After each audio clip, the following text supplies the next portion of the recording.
फिर से नई आशाओं, उपलब्धियों और उत्सवों का संदेश लाया है। आज के इस कार्यक्रम में 70,000 से अधिक युवा अपने नियुक्ति पत्र प्राप्त कर केंद्र सरकार के विभिन्न विभागों और संस्थानों में शीघ्र ही कार्यरत होंगे। इस कार्यक्रम को प्रारंभ करने के लिए मैं सर्वप्रथम माननीय राज्य मंत्री डॉक्टर जितेंद्र सिंह जी से स्वागत संबोधन के लिए अनुरोध करती हूं।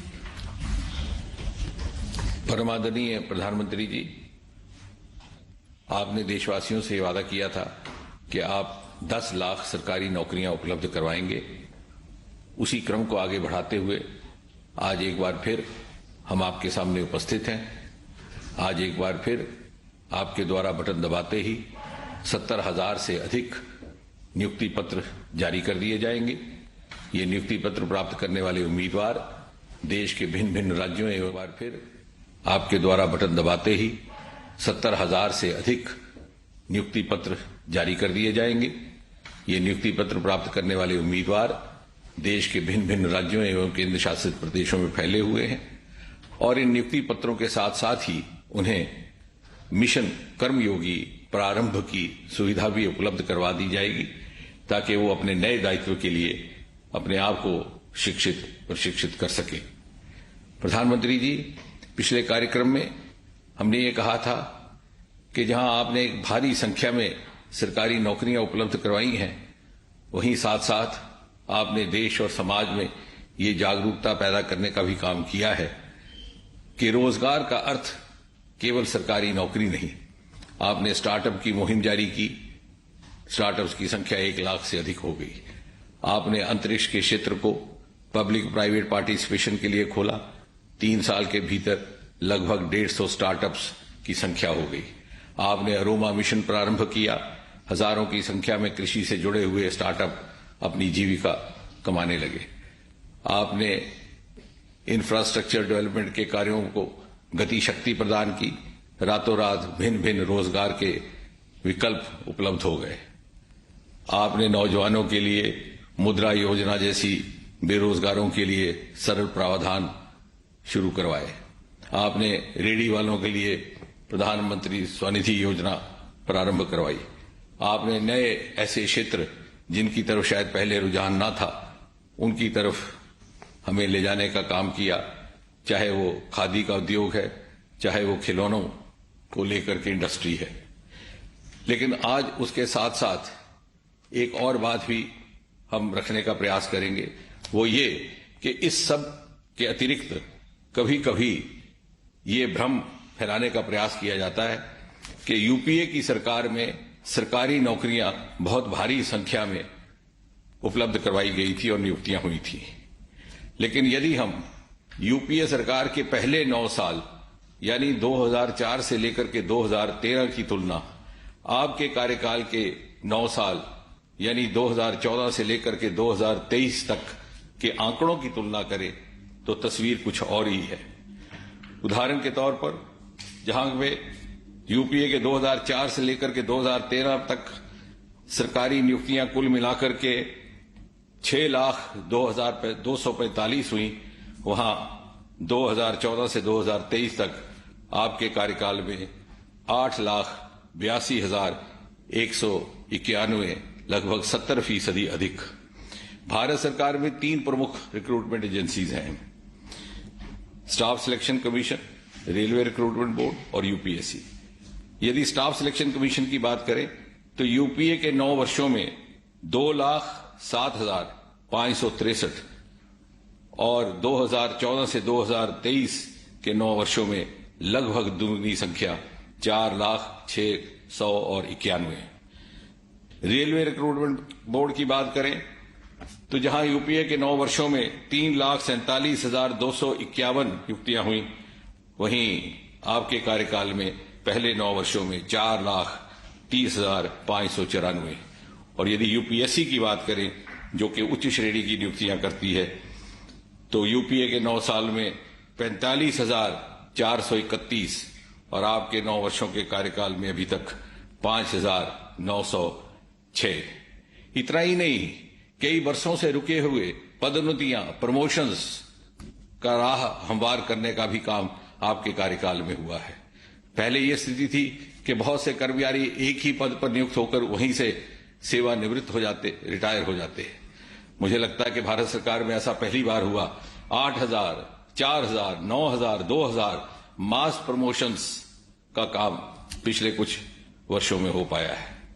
लंबी बात ना करते हुए मैं यही कहकर के बात समाप्त करूंगा कि आज ये जो नौजवान नियुक्ति पत्र प्राप्त कर रहे हैं, ये भाग्यशाली हैं कि जीवन भर ये गर्व के साथ कह सकेंगे कि हमें हमारे नियुक्ति पत्र किसी और से नहीं, मोदी जी के हाथों से प्राप्त हुए थे। और साथ ही साथ ये इसलिए भी भाग्यशाली हैं कि सन 2047 के शताब्दी भारत के निर्माण में ऊर्जावान भूमिका निभाने का वरदान भी परमात्मा ने इन्हीं को दिया है। बहुत बहुत धन्यवाद प्रधानमंत्री जी। धन्यवाद माननीय मंत्री जी। रोजगार मेले की आज की कड़ी, जहां एक और युवा सशक्तिकरण और नए अवसरों का संदेश लेकर आई है, वहीं दूसरी ओर नवनियुक्त युवाओं की कर्मठता से प्रभावशील और दक्षतर होती नागरिक सुविधाओं का संदेश भी लाई है। सुशासन और समावेशी विकास की इसी यात्रा के संदेश को सब तक पहुंचाती प्रस्तुत है यह लघु फिल्म। भारत, दुनिया का सबसे युवा देश भारत अपनी युवा शक्ति के परिश्रम और उद्यम के बल पर आगे बढ़ रहा है और इसी युवा शक्ति के सपनों को उड़ान देने का संकल्प लिया मोदी सरकार ने और युवा शक्ति को दी एक नई सोच, एक नई अप्रोच और एक नई पहचान। इन 9 सालों में मोदी सरकार ने युवा शक्ति के लिए रोजगार के अवसर ही नहीं बनाए, बल्कि स्वरोजगार और उद्यम को मजबूत बनाने के लिए आर्थिक, तकनीकी गाइडेंस और इनोवेशन को भी बढ़ावा दिया। युवा शक्ति के सशक्तिकरण के इन्हीं प्रयासों में एक अहम कड़ी है रोजगार मेला। भारत सरकार सहयोगी राज्यों के साथ मिलकर लाखों नए रोजगार सृजन कर रही है और रोजगार मेले के तहत नियुक्ति पत्रों का वितरण किया जा रहा है। देश में रोजगार और स्वरोजगार का जो अभियान चल रहा है, आज उसमें एक और कड़ी जुड़ रही है। ये कड़ी है रोजगार मेले की। इस बार हमने तय किया कि इकट्ठे नियुक्ति पत्र देने की परंपरा भी शुरू की जाए, ताकि डिपार्टमेंट में भी टाइम बाउंड प्रक्रियाएं पूरा करने और निर्धारित लक्ष्य को जल्द से पार करने का एक सामूहिक स्वभाव बने, सामूहिक प्रयास हो। 10 लाख नौकरी देने के संकल्प को सिद्ध करने के लिए देश भर के अलग अलग स्थानों में लाखों युवाओं को नियुक्ति पत्र दिए गए और इसी कड़ी में एक और नया अध्याय है आज का रोजगार मेला।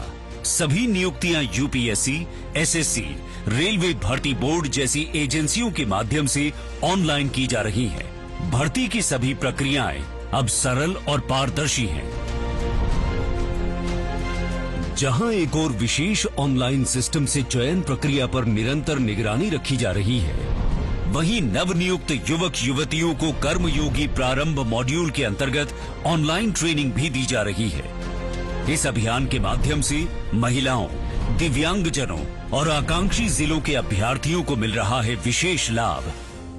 मुझे रोजगार मेले के थ्रू अपॉइंटमेंट लेटर प्राप्त हुआ है एंड मेरा चयन एसएससी सीजीएल के थ्रू सीबीआईसी में एज एन इंस्पेक्टर हुआ है and I am very thankful to the government of India for this opportunity. I have been selected to the post of Income Tax Inspector.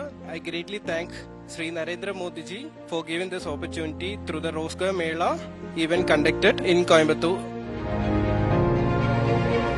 इन्हीं कर्मयोगी और प्रशिक्षित युवाओं की ऊर्जा से भरा सरकारी तंत्र अधिक उत्साह और लगन से बनाएगा नागरिकों की सेवाओं को विश्व स्तरीय।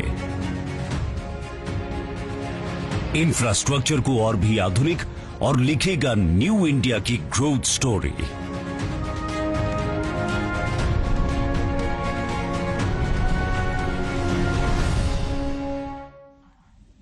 अब मैं आदरणीय प्रधानमंत्री जी से प्रार्थना करती हूं कि वे रिमोट का बटन दबाकर नियुक्ति पत्रों के इस राष्ट्रव्यापी वितरण का शुभारंभ करें।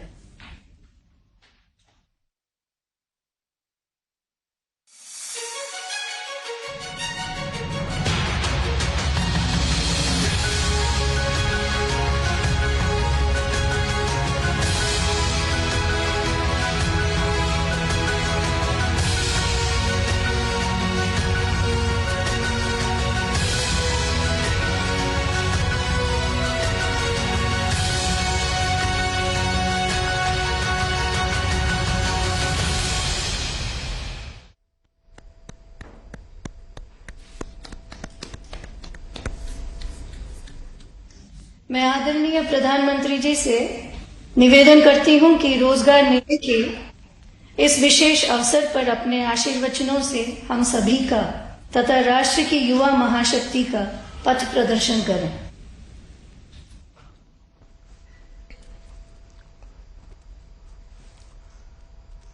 नमस्कार। आज जिन युवा साथियों को नियुक्ति पत्र मिल रहे हैं उनके लिए भी यह एक यादगार दिन है,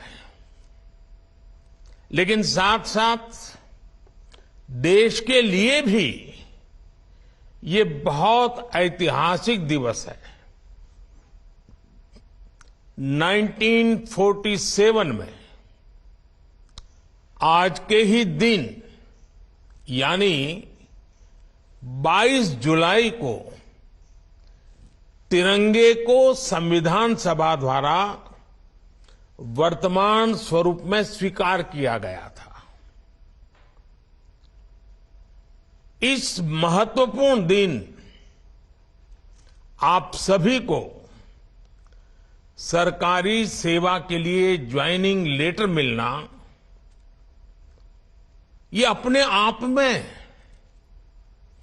बहुत बड़ी प्रेरणा है। सरकारी सेवा में रहते हुए आपको हमेशा तिरंगे की आन बान शान बढ़ाने के लिए काम करना है, देश का नाम रोशन करके दिखाना है। आजादी के अमृत महोत्सव में जब देश विकसित होने के लक्ष्य पर काम कर रहा है, आपका सरकारी नौकरी में आना ये बहुत बड़ा अवसर है। ये आपके परिश्रम का परिणाम है। मैं नियुक्ति पत्र पाने वाले सभी युवाओं को और आपके परिवारजनों को भी बहुत बहुत बधाई देता हूं, बहुत बहुत शुभकामनाएं देता हूं। साथियों, आजादी के इस अमृत काल में सभी देशवासियों ने अगले 25 वर्ष में भारत को विकसित भारत बनाने का संकल्प लिया है। आप सभी के साथ ही भारत के लिए भी ये अगले 25 साल, जैसे आपके जीवन में अगले 25 साल महत्वपूर्ण है, वैसे ही भारत के लिए अगले 25 साल बहुत ही अहम है।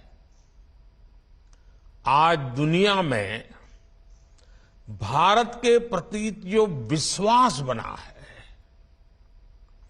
भारत के प्रति जो आकर्षण बना है, आज भारत की महत्ता बनी है, हम सबको मिलकर के इसका पूरा लाभ उठाना है।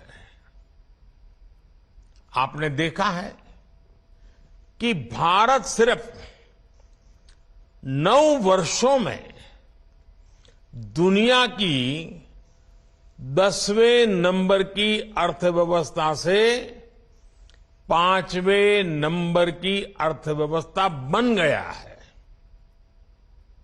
आज हर एक्सपर्ट ये कह रहा है, कुछ ही वर्षों में भारत दुनिया की टॉप 3 इकोनॉमी आ जाएगा। टॉप 3 इकोनॉमी में पहुंचना ये भारत के असामान्य सिद्धि बनने वाला है। यानी हर सेक्टर में रोजगार के अवसर भी बढ़ने वाले हैं और सामान्य नागरिक की आय भी बढ़ने वाली है। हर सरकारी कर्मचारी के लिए भी इससे बड़ा कोई अवसर नहीं हो सकता है, इससे बड़ा कोई महत्वपूर्ण समय नहीं हो सकता है। आपके फैसले, आपके निर्णय देश हित में, देश के विकास को गति देने वाले होंगे ही, ये मेरा विश्वास है। लेकिन ये मौका, ये चुनौती, ये अवसर, सब कुछ आपके सामने है। आपको इस अमृत काल में देश सेवा का बहुत बड़ा, वाकई बड़ा अभूतपूर्व अवसर मिला है। देश के लोगों का जीवन आसान हो, उनके जीवन से मुश्किलें समाप्त हो, ये आपकी प्राथमिकता होनी चाहिए। आप जिस भी विभाग में नियुक्त हो, जिस भी शहर या गांव में हो, हमेशा इस बात का ध्यान रखिएगा कि आपके कार्यों से जन सामान्य की कठिनाइयां कम हो, मुसीबतें दूर हो, ईज ऑफ लिविंग बढ़े और साथ साथ 25 साल के अंदर अंदर देश को विकसित भारत बनाने के सपने के भी अनुकूल हो।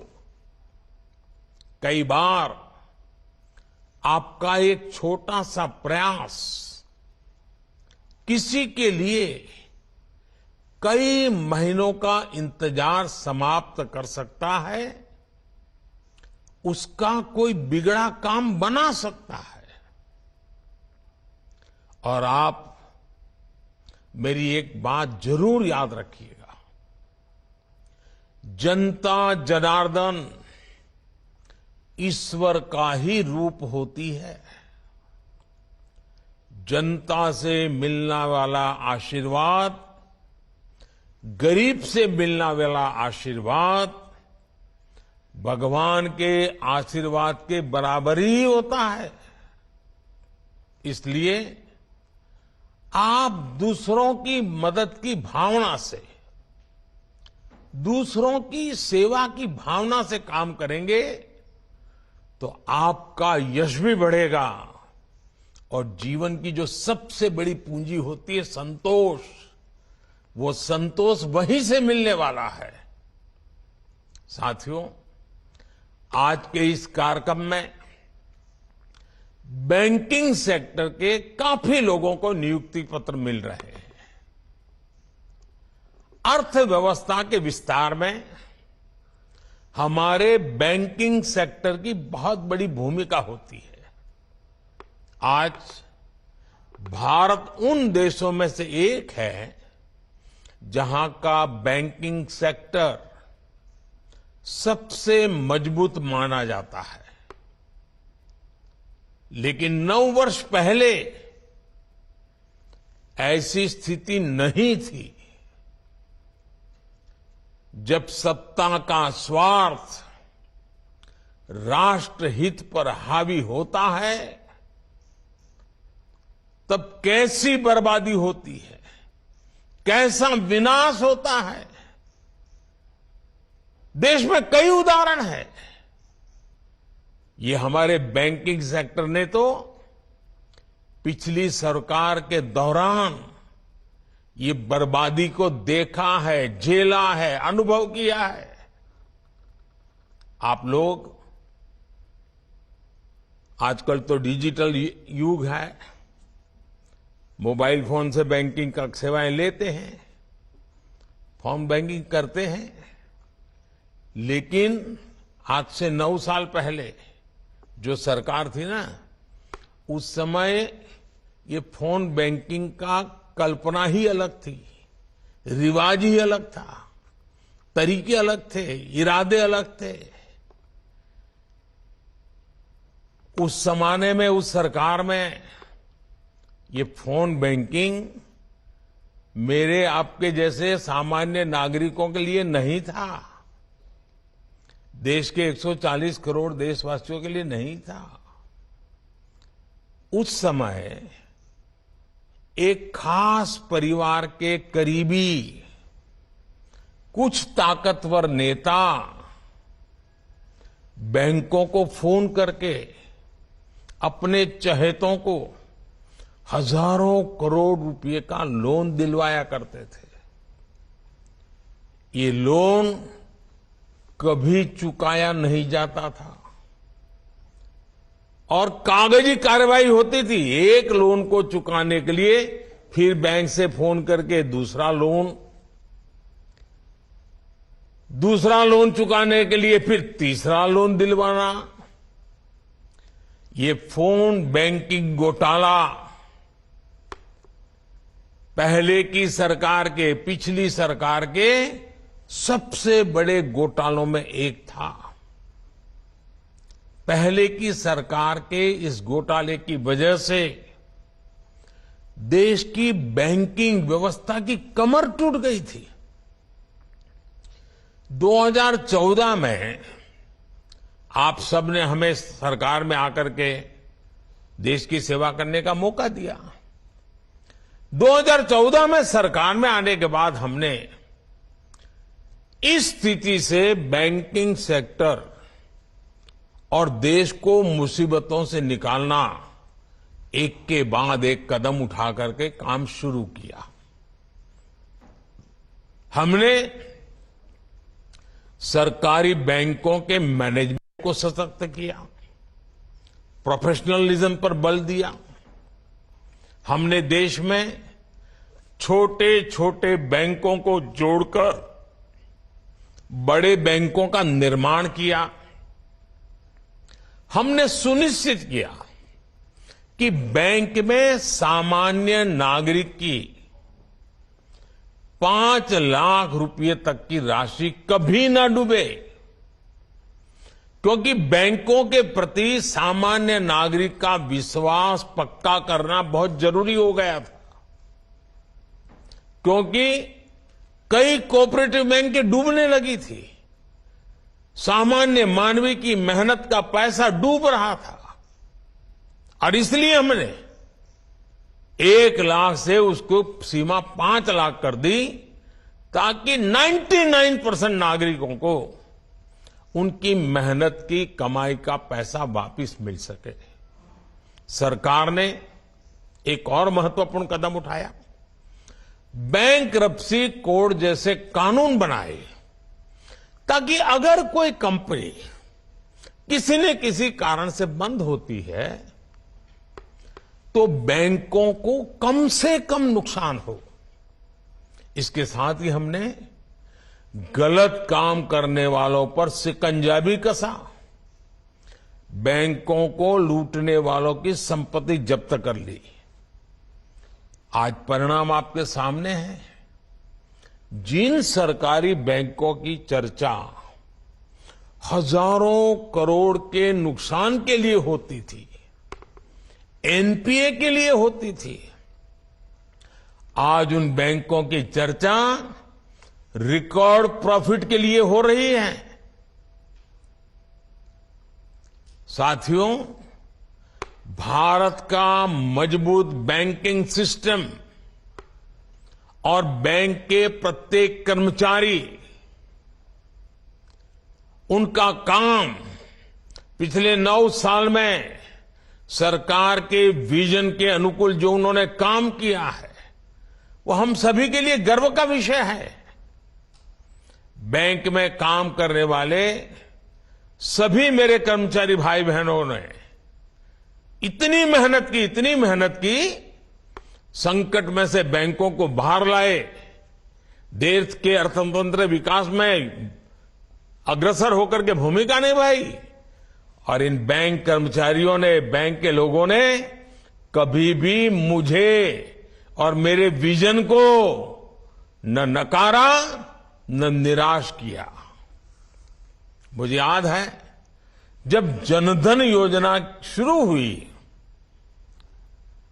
तो जो पुरानी सोच वाले लोग थे वो मुझे सवाल पूछते थे, गरीब के पास तो पैसे नहीं, वो बैंक खाता खोल के क्या करेगा, बैंकों पे बर्डन बढ़ जाएगा, बैंक का कर्मचारी कैसे काम करेगा। भांति भांति के निराशाएं फैलाई गई थी। लेकिन बैंक के मेरे साथियों ने गरीब का जनधन खाता खुले, इसके लिए दिन रात एक कर दिया।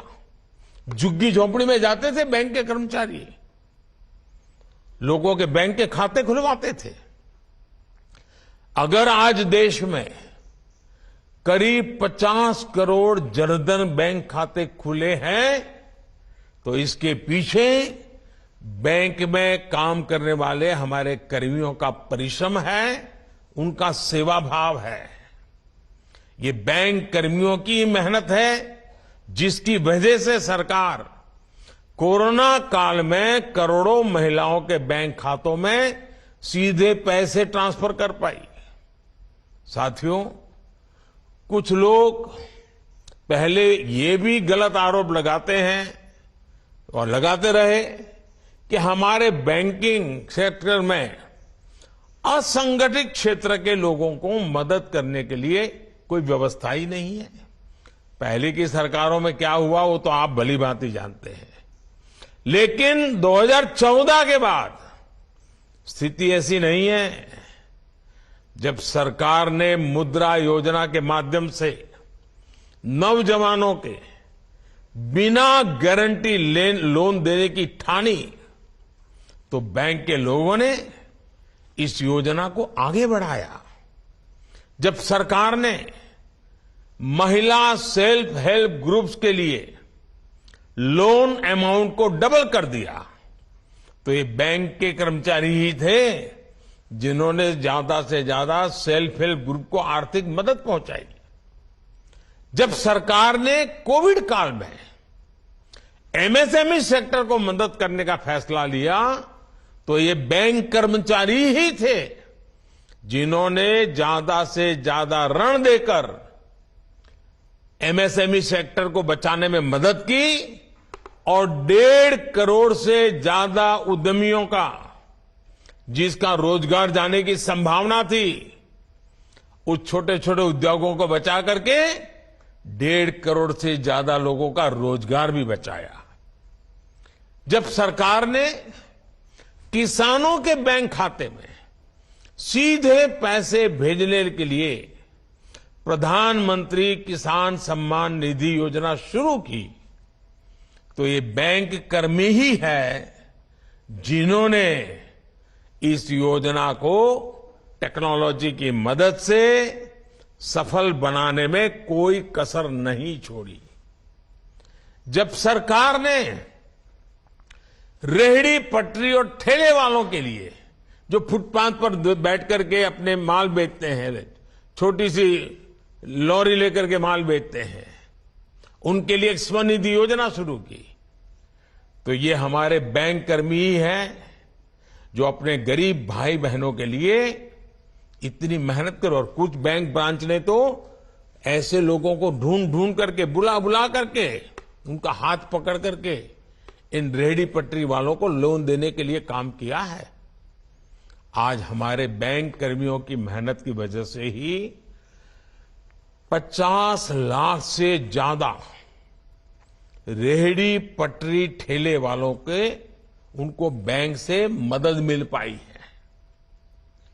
मैं हर बैंक कर्मचारी की सराहना करता हूं, उनका अभिनंदन करता हूं और आप लोग भी अब जब बैंकिंग सेक्टर में जुड़ रहे हैं तो एक नई ऊर्जा जुड़ेगी, नया विश्वास जुड़ेगा, समाज के लिए कुछ करने की एक नई भावना पैदा होगी। पुराने लोग जो परिश्रम कर रहे हैं उसमें आपका परिश्रम जुड़ जाएगा और मुझे पक्का विश्वास है कि हम बैंकिंग सेक्टर के माध्यम से गरीब तबके को मजबूत बनाना चाहते हैं। उसमें आप लोग आज ये नियुक्ति पत्र के साथ ही संकल्प पत्र लेकर के जाएंगे। साथियों,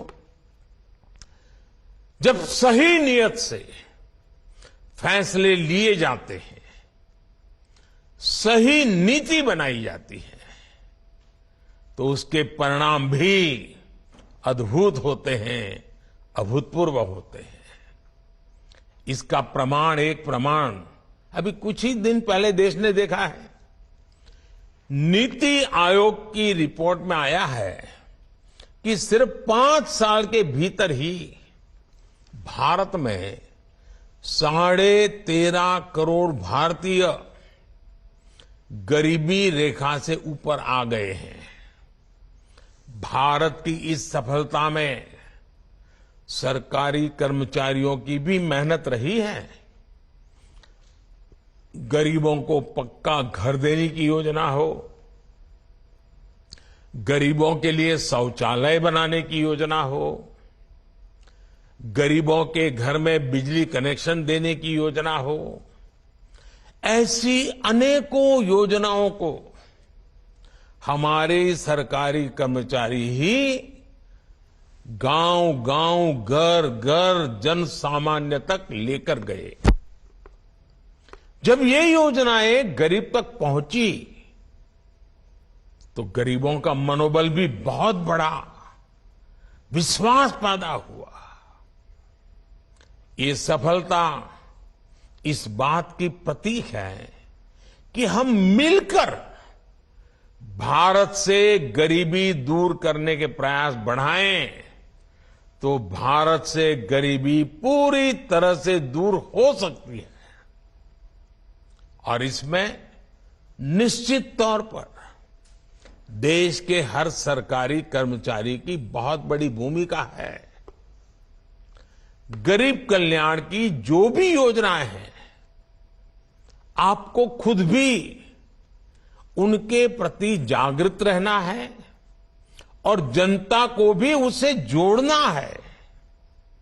साथियों, भारत में कम होती गरीबी का एक और पक्ष है। कम होती गरीबी के बीच देश में नियो मिडिल क्लास का लगातार विस्तार हो रहा है। इससे रोजगार के नए अवसर बन रहे हैं। भारत में बढ़ते नियो मिडिल क्लास की अपनी डिमांड्स है, अपनी आकांक्षाएं हैं।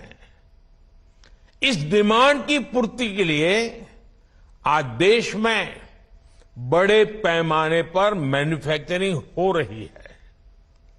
आज जब हमारी फैक्ट्रियां, हमारे उद्योग रिकॉर्ड उत्पादन करते हैं तो उसका लाभ भी सबसे अधिक हमारे युवाओं को होता है।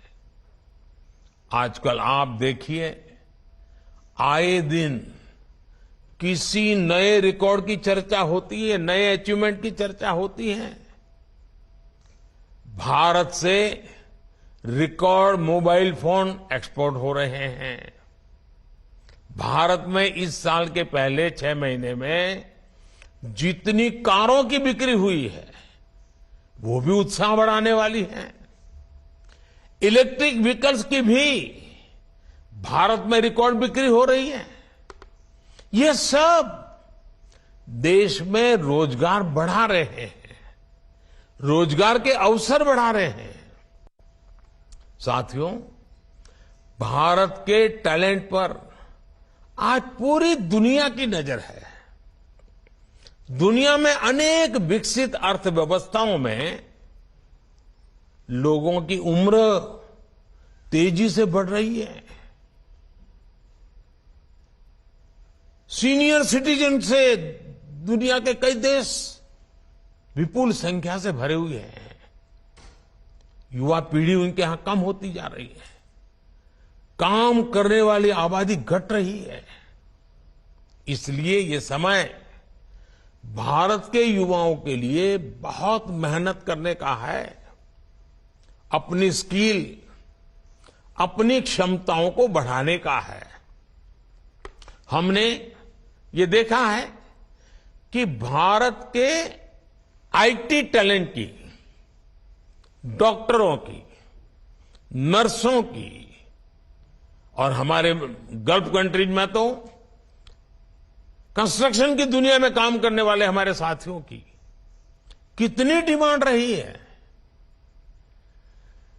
भारतीय टैलेंट की इज्जत हर देश में, हर सेक्टर में लगातार बढ़ रही है।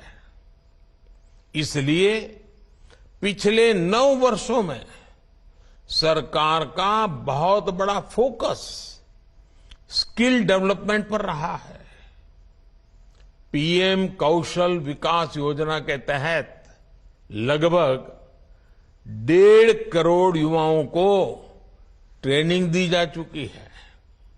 सरकार 30 स्किल इंडिया इंटरनेशनल सेंटर भी स्थापित कर रही है ताकि हमारे युवा ग्लोबल अपॉर्चुनिटी के लिए तैयार हो सके। आज देश भर में नए मेडिकल कॉलेज, नई आईटीआईज, नई आईआईटी, टेक्निकल इंस्टीट्यूट्स बनाने का भी अभियान जोरों पर चल रहा है। 2014 तक हमारे देश में करीब 380 मेडिकल कॉलेज ही थे। पिछले 9 वर्षों में ये संख्या 700 से अधिक हो चुकी है। इसी प्रकार नर्सिंग कॉलेजों में भी बहुत बड़ी बढ़ोतरी हुई है। ग्लोबल डिमांड को पूरा करने वाली स्किल्स भारत के युवाओं के लिए लाखों नए अवसर बनाने जा रही है। साथियों, आप सभी एक बहुत ही पॉजिटिव माहौल में सरकारी सेवा में आ रहे हैं। अब आप पर भी देश की इस पॉजिटिव सोच को आगे बढ़ाने की जिम्मेदारी है। आप सभी को अपनी आकांक्षाओं को भी विस्तार देने का प्रयास करना चाहिए। नई जिम्मेदारियों से जुड़ने के बाद भी आप सीखने और सेल्फ डेवलपमेंट की प्रक्रिया को जारी रखें। आपकी मदद के लिए सरकार ने online learning platform iGOT Karmayogi तैयार किया है। मेरा आप सबसे आग्रह है कि इस सुविधा का ज्यादा से ज्यादा लाभ उठाने का प्रयास करें। एक बार फिर मैं आपको, आपके परिवार के लोगों को इस नई जिम्मेवारी के लिए बहुत बहुत बधाई देता हूं और इस नई जिम्मेवारी एक आरंभ बिंदु है। आप भी जिंदगी की अनेक नई ऊंचाइयों को प्राप्त करें। आपके माध्यम से जहां भी आपको सेवा करने का मौका मिले, देश का हर नागरिक अपने सपनों को पूरा करने के लिए आपके कारण बहुत नई ताकत को प्राप्त करे। आप अपने हर सपनों को पूरा करें, संकल्प को पूरा करें, इस जिम्मेवारी को बखूबी निभाएं। इसके लिए मेरी तरफ से आपको बहुत बहुत शुभकामनाएं हैं। बहुत बहुत धन्यवाद।